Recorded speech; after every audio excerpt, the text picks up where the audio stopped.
Hi, I'm Jonathan Fields, and this is Good Life Project. So my guest today is Pam Slim. Pam is an author, trainer, a speaker, an expert in entrepreneurship.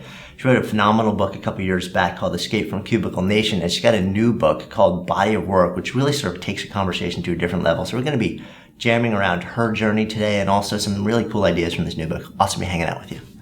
I'm happy to be here. So we were just talking. We've actually known each other for probably about 5 years now, and had this really interesting sort of like similar journey from entrepreneur and from big corporate world into like author and all this other stuff. And take me back though, because you know, like a number of years ago, you were living just this radically different life than you're living now. Yeah, I think it depends on how far back we go. You know, because I've been self-employed for 17 years. So the first 10 years or so was as a consultant to corporations. So I was, inside big companies and working with lots of people in those environments, traveling a lot, living based in the Bay Area. And then about 9 years ago, I moved to Phoenix, and I knew that I wanted to have a family and start to have kids and not be on the road all the time. And so I got this crazy idea of maybe all of these people who were really frustrated that I talked to in corporate life who wanted to start a business, wanted to learn how to do that. And I had no idea at all how I would actually reach them, because it was a bit of an ethical dilemma. The companies that had paid me very good money to retain their employees, I didn't feel that was ethical to go back and try to get those people to come. It really didn't feel good. But I was just totally unsure about how I could actually reach that market. So through a little serendipitous route, I found a woman named Suzanne Falter who did a class about online marketing, which had an assignment to start a blog, which is Escape from Cubicle Nation. And I've called it my magical mystery tour ever since. One thing led to the other, and here I am today. So, but how do you go because before you were a consultant, you were in a large organization. And was that your path sort of like up until that moment in time, big companies?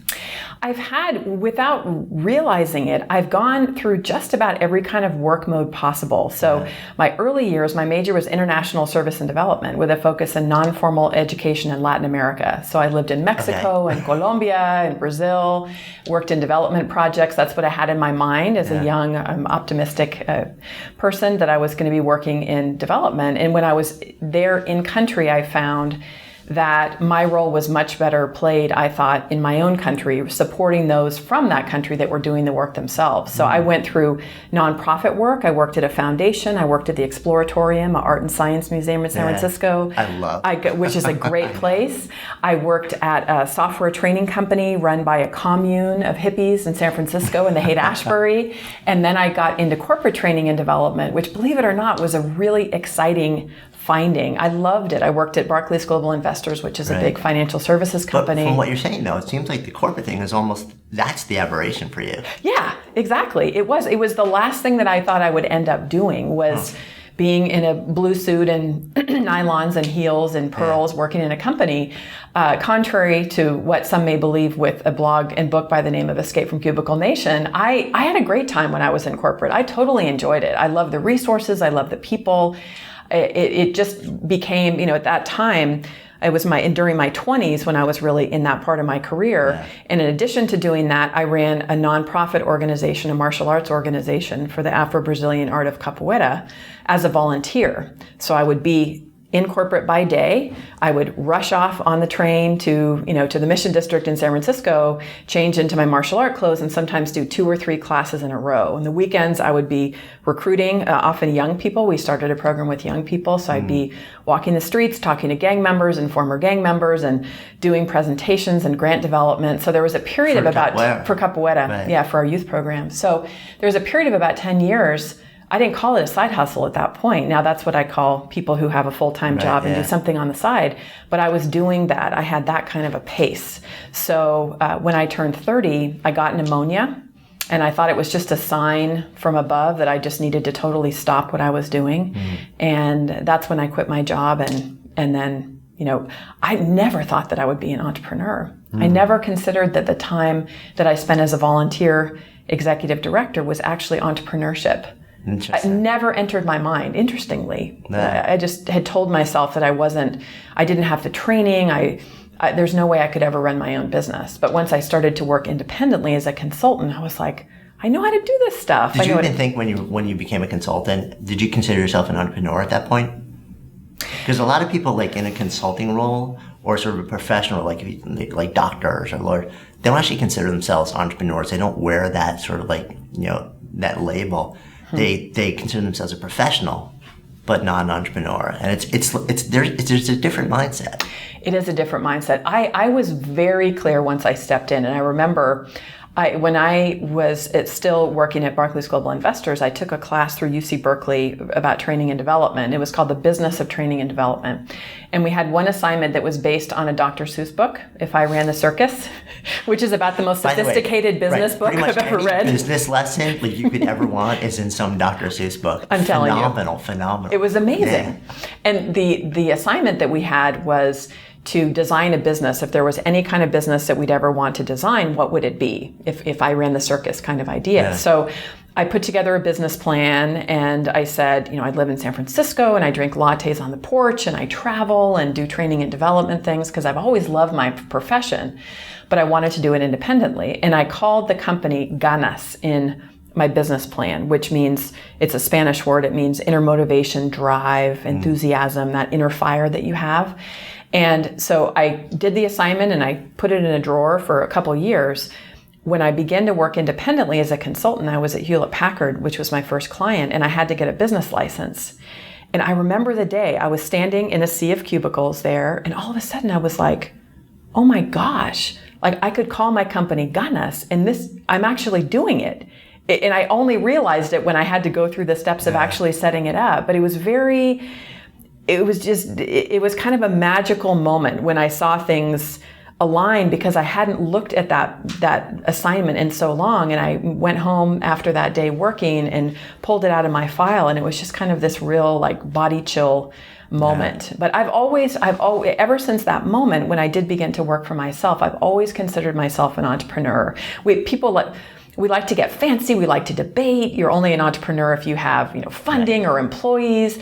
To me, if I'm the one ultimately who's responsible, I'm not getting a paycheck and I'm responsible for generating my own revenue and creating things. To me, that's being an entrepreneur. Yeah, and I totally agree. I think the names are just kind of silly, but fundamentally, because people are like, oh, you're a freelancer, you're not an entrepreneur. It's like, no, if you're the one that makes the final decision, when it comes to like the tough decisions about what to do, like when to do it, how to invest resources, and you're the final call on, like a promise to a client, and you go to bed at night, like with the stuff on your mind, and it's your bank account, and you're at risk.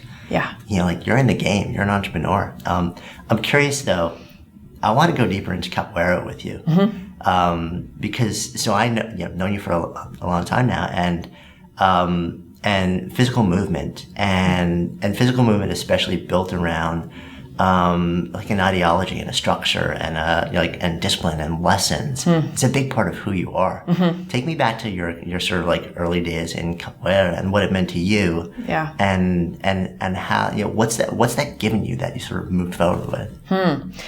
Well, it's interesting because I was living in San Francisco. I was 20 and I was looking for something to do, and I thought it was dance. I've always been interested in dance and movement, but I never really did a sport growing up.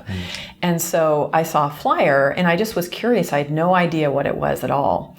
And I went to my first class, which was at a school in the Mission District. And I walked in, and from the first moment that I saw it, I was just completely and totally mesmerized. It's a very beautiful art. So explain to like what it is. What it is. Yeah. So capoeira, it's an Afro-Brazilian art. It was brought to Brazil by African slaves, and it was used as a way to disguise martial art, self-defense in dance, so that they could protect themselves and maintain their culture. So it has dance-like movements. It has music. It's played to different rhythms of music, and depending upon the rhythm of the music, there are different types of games. In capoeira, you call it a game, not a fight. And so there are acrobatics and flips and singing and clapping. It's done in a circle, and it's just a very graceful and beautiful kind of art form.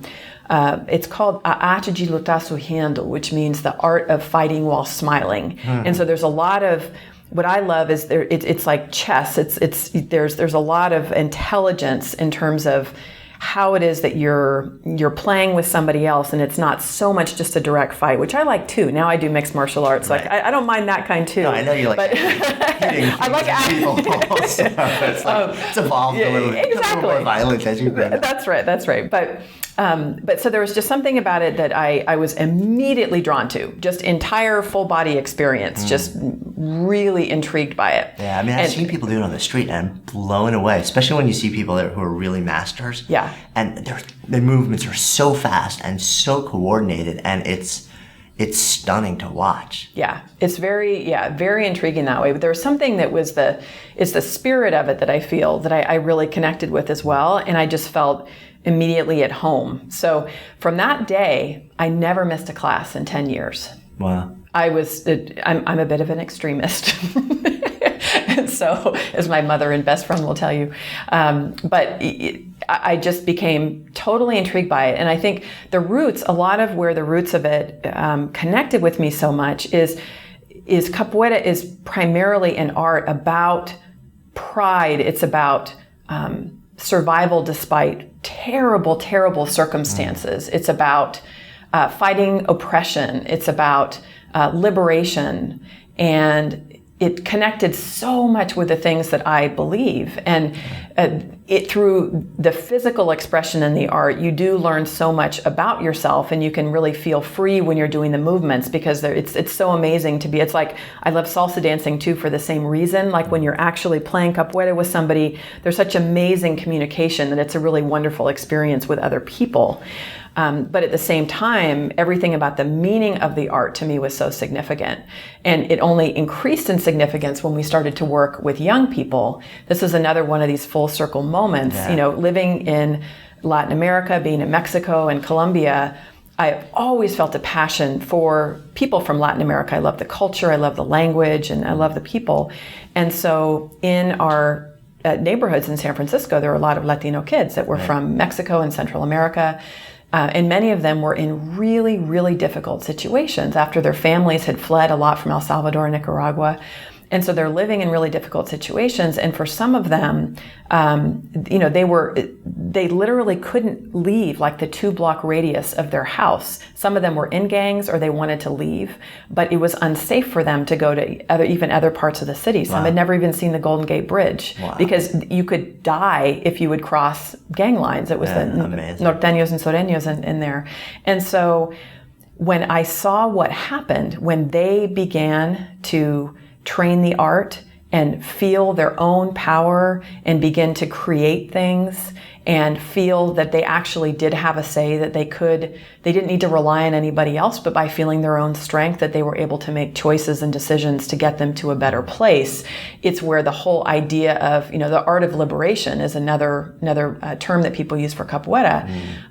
It actually became true that they did become liberated, first of all, just in their own minds of realizing that they really had power to do things themselves. And it was totally transformational, and it was just so amazing to be able to be part of that, to see these kids who people have just given up on. People just don't understand like what amazing power and beauty we have, within young people. And I think especially kids who have made some bad choices. They may have gotten into gangs in some ways just for survival, right? Or things like that. People would just talk about them like, let's just lock them up and their fate felt like it was predetermined, and their fate was predetermined by adults who should be encouraging them to really have a positive life, right? Yeah. So that's the part, as you can tell, it's very significant to me. That is, that's where the revolution exists, right? Within each of us is where we can do that. Whereas adults, we can take that responsibility to recognize the kind of power that exists, within these kids. And I think one of the beautiful things about the arts and about creating things together is that it does give a focus where they feel that they become these creative beings, which is where they begin to understand their own power. And then they realize, if I can create this, if I can do backflips and learn how to make instruments and play instruments, then maybe I can do a lot of other things, you know. And they did. I mean, a lot of them, our whole first crew of kids, they all graduated high school, which for that particular demographic, you know, in those schools was a big deal. There was like a 50% dropout rate. Yeah. Do you still keep in touch with anybody? I do. Yeah, not all of them, but, you know, this is quite a while ago now. Yeah, it's like 15 years ago or something, I think now, but thanks to Facebook, you know, I am. And the cool thing now, which makes me super proud, is that many of them have their own schools now. So they're teaching, awesome. And they have their own students, you know, kind of grandkids. So to me, that's the very, very best, because I think one of the dynamics that was also, has always been an interesting dynamic for me, being an Anglo female, growing up in Marin County, California, which is where I was born and raised, being somebody who was involved in an art that primarily was from African and indigenous and Latin American people, I was conscious about that. I was wanting to be respectful about that. There is a socio-political dynamic about it. There are people, I think rightfully so, who may not always agree with me, you know, being in the middle and being involved. And I think through the course of the years of really being involved for a long time, I know I made peace with it and just have an honor and respect for whatever. So is the objection that you're a white woman who's like in sort of like advocating for or playing a role in a community that's not your sort of ethnic background? What's the... Yeah, I mean, I think it's, you know, sometimes I think because, you know, when you have a traditional art that has come from people especially who have held that art so sacred and precious, due to, you know, oppressive conditions, you know, as much as we've, you know, been away from colonialism in some ways for a while, that dynamic still exists. And there are people who will honor and respect, I think, the roots of an art and the people who create it. And there are also people who are not from that culture, and especially those, I think, from my culture, who can tend to want to appropriate it and, you know, make it, package it and sell it and commercialize it. And, you know, and I really, it's one of the beautiful things about getting a little bit older is I really feel like I can hold the space to be okay. Like I really respect totally and completely, you know, that perspective. And there are some people who, you know, never would think that I should be doing that. And that's totally okay. Yeah. At the same time, I have enough love and respect for the art to know that it was okay, kind of to give myself permission to be there. Right. But to be able to play a role in helping kids to connect with some of those roots themselves and then see them teach in their own communities, that goes back to my roots in international development. That's really the model of what you want to do in grassroots development. It's not large donor comes in and gives money to, you know, helpless people. It's that you recognize and you empower people who are already there to be able to do things within their own communities. And ultimately, that's the thing that gets me really excited. Yeah, and which is clearly a common thread also with you, you know, through everything that you're doing. It's like the thing that's moved through all the big shifts in your career over the last 20, 25 years. Yeah. So it's almost like the capoeira was more just another expression of your sort of like, you know, desire to really go deep into helping people and working with people, and it gave you a physical form to actually take and then share and empower other people with. And, you know, like and one group of people is kids, you know, like the one group of people is, you know, like kids who are, you know, Latin American kids or kids from the families who are, you know, ethnically not the privileged people, like maybe in where they are or in gangs or stuff like this. No, not to say in any way that like, if you're Latin American, you're not smart or capable at all, but just like, there were neighborhoods where it was tough, and, you know, but it's amazing to see how you've sort of like taken that forward in everything that you've done.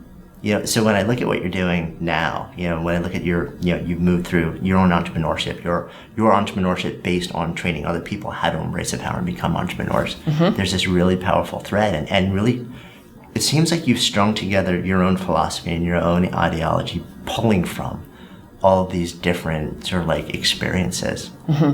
It is, you know, and I think for Escape from Cubicle Nation as being that next piece of my own body of work that I was really developing, a lot of those same themes really did weave through both how I saw is a very different kind of population, right? People who are highly educated, who in many ways, are the privileged folks who have good corporate jobs, who are, but were extremely, extremely unhappy. And being able to work with them, it's kind of a similar process of just being able to lean in and really listen to what it is, what was their truth. And one of the conditions that well within that kind of corporate environment is where I think people just get their souls kind of frozen, and it's totally unsafe to actually say how you feel. Right. If you tune into really how you're feeling, you're going to admit that you're totally overwhelmed and scared or angry. You don't want to have to act on that. You don't want to have to act on it. You can just know in your heart it's going to require a certain amount of creative destruction. Exactly. And it's just... You don't want to have to endure it. It's too scary. It's too scary. And so I remember there was this one conversation I had. Interestingly, it was from somebody from Africa. I was doing a corporate training program, and we were working late, and we were just chatting afterwards about his own career. And he had come and had worked his way up and was in a really great position within a company, but it was in the U.S. And we just started talking about some of his own life goals and what he wanted to do and his longing for going home and things like that, and ended up having this very deep kind of soulful conversation. And he started to shed tears. And then after, we had the conversation, he looked at me and he said, "I think you were sent from God." It's just like one of those moments. But it wasn't me, but it was being able to have that kind of sacred conversation where it was safe for him to say, "This is really who I am, and I am hungering for home." Or for many of the people that I've worked with, I do have this creative sensibility, or this life that I've constructed for myself feels so out of control, but I just have no way of really figuring out what to do about it. And that process of touching base with people, really being able to talk about what do they feel, what are they interested in, and then what has always been this emerging theme of inspiration for me personally is figuring out what do they actually want to create. That's the part for me where I just get really excited, where we can move from idea, here's the thing I've always wanted to do, and then we can actually make it happen. And I think there is a connection. I believe, fundamentally as humans, we're all connected in the way, that we feel, that we work, that we want to be doing something significant, we want to feel good, we want to be in touch with our emotions. And when you have people who are more awake and alive and being truthful with themselves and feeling like they can be themselves, at all different parts of society, that's, I think, where we can begin to have really interesting conversations with each other. That's where I think people open their hearts and become more compassionate, because all of a sudden they recognize their own journey and don't, sometimes, it's easy when you're in a certain position to look and judge others, those people who don't work or those people who don't have money. Whereas all of a sudden, when you begin to really go, for the grace of God, go I. Like when you can find that, it's funny. I had a number of years ago, we had a family friend who was seriously addicted and eventually ended up ODing and passing away. And he was on and off the streets. Came from white, upper middle class, privileged family, but he went through some really terrible stuff in his life and just self-medicated to try and deal with it. And there were times in his life where he was living on the streets and really sweet guy. And when he passed away, I remember being really sad, but also thinking to myself afterwards, I was like, you know what? There were so many times where I would step around somebody and I would look at them like, oh, what a waste, why can't you just pick yourself up and do something, but knowing this kid's story, knowing the horror that he'd been through, and knowing that it wasn't just, laziness, or wasn't just, it reframes. It's like seriously, there, but for the grace of God, go I. We look at other people who are beaten down and think that there's something wrong with them, or they're just, that could never be me. And it's a powerful experience when you just even for a moment realize, well, maybe it could. Hopefully never. Yeah. But that person is not so different from me, and who am I to judge? Can I serve? Can I uplift in some way instead? Yeah. Powerful moment when you go through that. But I think most people don't get there without almost like a crystallizing experience that kind of snaps them. Yeah. Yeah, I agree. And it's a scary time when we think that it couldn't be us, or when we think it's not the other, and it's a scary time when you realize that it could be us, that there actually is no difference. There's no difference at all between any human being that's here on earth. Nobody is higher or lower than the other. I believe that with every fiber of my being. Any of us, we could all be in that situation. So where does that come from for you? I don't know. I just have always believed it. I think a lot of it is based on how I was raised. I think my parents were not religious, but were always very compassionate people, and very just tuned into being kind and treating other individuals with dignity and things like that. I was relatively sheltered in growing up in Marin County, where I didn't really have a lot of experiences until I left. I was an exchange student in high school to Switzerland, my last year of high school. And so that was the first time that I'd really been, out of there. But I think part of it is just, I think that's how my soul is created, and I think it was really supported by the kind of family that I grew up in, where I never have ever heard my parents say something disparaging about somebody else, including them to each other. When they got divorced when I was about 5, and one of the things that I really appreciate about them so much is I never heard them say a disparaging word about each other, as hard as it was to go through that. And I think that's amazing, and it really says a lot about their character. It meant that I could maintain a really great relationship with my mom and with my dad, and I think that shows a tremendous amount of respect. So I think that's part of it. Yeah. So and as a mom now, how important is it to you? I mean, when you look at your kids, I'm sure you have aspirations. We're both parents. You look at your kids and you have aspirations for them. Now, you don't want to live your life through them, but you certainly have aspirations about how they'll be in the world, and how they'll view the world, and how they'll engage with and interact with the world. How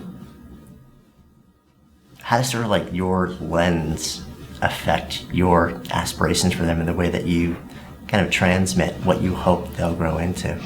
Well, it's really funny because my husband is Navajo, as you know, so it's really interesting to be in, for our family experience. One of the things that's really important to me is that my kids absolutely and totally know and embrace all of who they are. And my husband always explains within Navajo teaching that you have your right side, which is your mother's side, and you have your left side, which is your father's side. And so you are both of those things. So what we talk about with our kids is that they are and children. So they're Navajo and they're Anglo. And obviously we talk a lot about people being mixed or being half or a quarter, especially when it gets to Native American folks, sometimes because the quotient of blood that you have correlates to whether or not you get the rights of your particular nation. But we feel very strongly together as a couple that we want our children to be and children. So that's the way that we talk about it with them. So it's not that, one culture is good and the other's bad, that they really have both and they are both. But I think that definitely the revolutionary in me is one where I do talk about differences. We do talk about what they learn about Thanksgiving at school, and how maybe that's not actually accurate. And we had one time, it was at Thanksgiving, we were sitting at the dinner table, and my son, this was a couple of years ago, my son all of a sudden looked at me and he looked at my husband and he goes, "Dad, did you know that Mom's tribe stole your land?" and he started to laugh and he's like, "Yeah, actually I did." And then he's like, "So are you a pilgrim?" And it was really like, so we talked about that. The light bulbs were going out, and not everybody might agree with it, and that's totally okay because they're my kids and I'm going to raise them the way I want. But I really talked to them about what happened. We've seen documentaries that talked about what happened after the Pilgrims landed, what happened when blankets that had intentional smallpox virus, were given to Native people, what happened when alcohol was introduced, into the tribes as a way for taking their power. And I want them to really have an understanding of being who they are, at the same time be filled with love, be filled with compassion, be proud of the whole mix of history. Because I don't see it as a black and white issue. One of the things to me that's always been interesting is where we can explore and honor the stories that aren't often told and share a piece of the puzzle. And nothing bothers me more than sometimes the way we'll just put things in a box of like, oh, well, you're just being politically correct. Right. If we might talk about something. Because when I hear you talking, I'm like, this is a conversation where almost any time I've heard people talking about it, one of the first things that happens is you take a side. Yeah. Yeah, there are very few people that say, okay, let's just explore the whole thing, and you don't actually have to take a side. You can just say, okay, this is interesting, like how fascinating, and how, without taking a side, what can I learn from it, and how can I move forward in a way that I live with compassion and intelligence and sensitivity and service? It's not an easy thing. It's not an easy thing, but how could I teach my kids who have both my blood and my husband's blood I get that one side is wrong? Because then also what I'm saying is I reject myself. Right. I reject my own history and my culture. And I think we can look at history and from a truthful perspective of really analyzing what happened, and we can learn those lessons, and we can claim responsibility for what it is that happened. At the same time, we can still absolutely create a world where we can enjoy each other and, have a wonderful, diverse community. Right. And I know it's possible because I definitely have that. Right. But it's not always easy, and I think that's okay. I mean, I really want my kids to know that there is a lot of gray area, and Such a great lesson also, because so often we want our kids to know, like, we want to make it easy for them, like black, white, yes, no, but the truth is, especially if you're somebody who aspires to build something that didn't exist in the world before, if you have an entrepreneurial bone or a creative bone in your body, you're going to live in that space of the unknown for a significant amount of time in your life. And it's suffering for a lot of people. But understanding that that's a place that you actually have to go to and be okay with and explore all the different nuances of it, and then move into it and move through it. I think it's such an important thing to explore, which really kind of this whole conversation is bringing us full circle to your most recent work, which is this exploration of a person's body of work. So tell me how this evolved. Well, it is, and in talking about it in the context of my own story, the concept of body of work is not a new one. People have talked about it for a long time, usually in the context of artists or maybe scientists who have a particular body of work that might be their painting, or a writer that has their works. When I have been doing so many hundreds of conversations with people as a coach over the last 8 years of helping people to start a business, one of the things that I noticed in moving from people being employees to consulting in companies to entrepreneurship is, as much as we like to talk about being, unconventional and being different and all of that, there very much exists this right and wrong within entrepreneurship. So dark side of the force is working for a company, light side of the force is freedom and entrepreneurship. And I actually don't believe it to be true at all. Right. I think that all that we're looking for as humans is a chance to be creating things that we really love creating. Because again, I think that's where everything comes together, is where we're building and creating things that we really are proud of, that serve people we want to serve. And that we have a work mode that meets our needs at different stages of our life. And so for that reason, I think, and especially in the last number of years where we've had such economic turmoil, one thing we know is that we are never going to go back to the kind of stability that we had. I would love to be proven wrong. So if I'm wrong, fantastic. Right. If we end up going into a period of 50 years of total stability, I don't think it's going to happen. And so when things are inherently unstable, that's where, if you can't count on your career path necessarily, you can't count on your business necessarily to be giving you total stability, what you can always be looking towards is, what do I want to build? What skills do I want to acquire? What are the kinds of experiences I want to have? Who do I want to have around me? So if I am going to be shifting between different work modes, if I might be an employee, start a business, decide to go back for a while and work, then what are those skills that will actually allow me to really move more fluidly and flexibly? And to me, what it does is it gives us more space and freedom, and breaks down, I think, some of the walls that we've had, even just mental walls between, once you cross one side, you can never go back. I don't think that's healthy at all. Yeah, and I mean, we've had conversations about this. Like, we're very much on the same page. It's interesting to me that there is such strong, and especially like in the worlds that we both kind of move in and out of, there's, it's either like there is this dark side or light side, and you can't work for a big organization. And I know some people that have great lives, and are building great bodies of work with the assets, the resources, the support, and the energy of a large organization behind them. And they love going to work every day. I also know a lot of people that despise it. Yeah. But I also know people on the entrepreneurial side that have built organizations themselves that they hate going into work to every day. So it's so much, it's so fascinating that we sort of lump, like entrepreneur is this, and, the big dark, organization is this, where it really has nothing to do with that. It has to do with what's happening inside and what you bring to the experience. Exactly. And I think my dad actually is a central character, if you will, within the story, because my dad is a photographer, a lifetime photographer, photojournalist, and he worked for Pacific Gas and Electric, which is a big public utility in San Francisco. And always loved what he did. Always. I grew up in a dark room and out on shoots with him and talking about pictures, and he always really loved it. And he never really plugged into the organizational dynamics that was going on. He knew how to work through it, but he got great benefit from being in that kind of organization. But he's always been a huge community builder on the outside and has done all kinds of projects. He did a recycling program for his entire town for 13 years. He and my bonus mom, his wife Dee, recycled the entire town for 13 years, once every 2 weeks.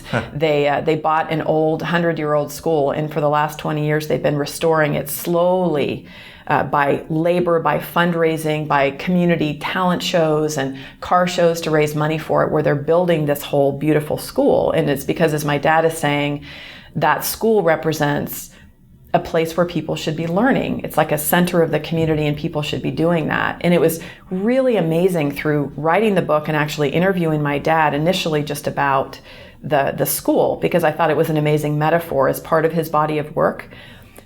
As I begin to understand and look at actually the skills that I was suggesting that people in the new world of work use, my dad had every single one of them. Interesting. And it was that weird moment where I really got the chills, where I realized that from the time I could remember, because I've always been around my dad's work, I have actually been exposed to this philosophy without having any idea of what it actually was. And I don't think my dad even realized also what it was. It's just what he did. It's just what he did. What's it like sitting down and interviewing your dad? Oh, it's fantastic. It was amazing. I want to continue to do it. We did it for maybe 3 hours or something. But in talking with him and asking questions I had just never thought to ask before, all of a sudden I learned things about my grandparents, about things that he did. He told a story of when he was in San Anselmo, when my parents were still together, somebody had written a letter to the paper about how downtown was kind of falling apart. And he said it just kind of bothered him because he really liked his town. So he got the idea to get together a group of 7 of his friends that were like architects and designers. And he said, would you guys be willing to just, he went and he took pictures of all the storefronts downtown. It's just mainly one main street in San Anselmo. Took pictures of all the storefronts. Then he got everybody together. He laid out the photos and he said, would you be willing to do a sketch of how you would improve this storefront? And he passed them, and he kind of spread them out amongst the 7 people. They did their drawings. He took pictures of them. Then, just as a volunteer project, he held community meetings, and he showed people, this is what the storefront looks like, this is what it could be. And he said people just started applauding and clapping, and so the town itself, the store owners themselves got excited when they saw that kind of response and did it. I don't think I ever would have known that story if he hadn't told me, because I think I was probably 2 or 3 years old when it happened. Yeah. I mean, it's amazing. When I was a lot younger, when my mom's mom was still alive, she passed, quite a long time ago now. I still remember time. It must have been like 19 or 20, and we weren't all that close growing up. But I for some reason I ended up at her house. She was a widow at the point, and I just sat down and I had like lunch with her. And it was it was the first time I remember so viscerally. I was like, what she's a human being. It's so incredible and the stories and brilliant. I mean, like just incredibly smart. Like, she was a columnist for it. And I think sometimes like we need to hit a certain point in our own lives for us to go back and have those conversations. Yeah. And I think it's what a gift that you like sat down and did this and that it awakened you to this. I want to keep doing it. Definitely. So, tell me more about the idea behind Bodywork, the book. What's your aspiration? What do you hope people get out of experiencing it? My intention for the book is actually that many people will feel excited and relieved. Is actually one big intention that I have, is an emotional reaction to the book.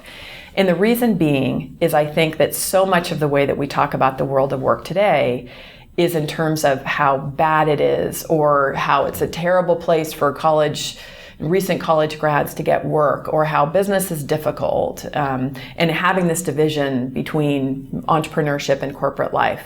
And what I hope people get through the stories, because really the way I've written this book is each chapter is based on a real story of people that are demonstrating, the core skills that I think that people need to learn in the new world of work. And I personally love the stories, is the theme part of what we've been talking about this whole conversation. Some of the stories are ones that, are maybe some people that people know of them, but they don't know a certain part of their story, or others are people that nobody really knows, and yet they've done extraordinary things, or they've viewed their life in such a way that I think is tremendously inspirational. So I've been very nutsy boltsy being a coach. I love being a coach. I love making projects and helping people and getting very tactical. This book I've really enjoyed, and in really helping to inspire and help to give people a way of thinking about their work that opens up possibilities. The other thing that I really am excited about is it will inspire people to be learning very specific skills like the power of story, which I know is very important to you, which I think is a core skill in the new world of work. Like things like knowing how to quickly conceptualize and create things, bring things to life, make them happen, knowing how to create networks of people that are very different than yourself. If you're going into a new area, how do you identify people, who you want to learn from? I think by people getting excited about learning these skills, it's going to really help overall, for our economy to grow, for people to feel more strong and secure. So it's a little bit more on the motivational side. It's funny. I don't know why. Maybe being a hippie from Marin County and being a life coach. Right? I know. And it's like, I'm very proud of who I am, and I'm proud of being hippy-dippy sometimes. But at the same time, there can be a lot lost, much like if we use that term political correctness in any way that we try to give a different view to the way history is, that, if we talk about things being motivational, to me, it's not at all just surface level, revving everybody up artificially, like with caffeine. It's more like we can really be motivated because there's a different way that we can start to look at the world of work. That means that we have more chances to be collaborating with each other in different work modes. And for people who have felt very hopeless, young people who might have been laid off, in their 60s can really start to get inspiration again. Yeah, I love that. So the name of this project is a Good Life Project. So when I offer that phrase to you, to live a good life, what comes up? To me, actually, one of the terms that I discovered when I was writing my book that just came to me was living a full color, full contact life. And what I mean by that is in really, really embracing the richness and the diversity of life, being willing to see things in full color, in the good, the bad, the hard, deal with emotional things sometimes, but in a full contact way of really putting myself in a situation where I am willing to have full experiences and also really do my work. As much as I try to avoid the parts of my life that I don't want to change, they always come back until I deal with them. Always, always, always. And that's the part I think that martial arts has been such a positive influence for me in, is that when I don't run away from a big fist coming in my face, or when I don't run away from difficult conversations, when I don't run away from embracing a lot of our inherent flaws, that's actually where I begin to see more grace in the world, more love. And I really feel blessed that every day I really do wake up very happy to be alive, very happy to have my kids, to be able to serve the kind of clients that I have. And it's and I think it's because of really embracing, the whole spectrum of life. Love it. Thank you so much for the conversation. It's been wonderful as always. Every time, we've known each other for a long time now, but it's, I get to learn more about you and explore more. So I appreciate it. Thanks. Thanks. So my guest today has been Pam Slim, the author of Body of Work. I'm Jonathan Fields, signing off for Good Life Project.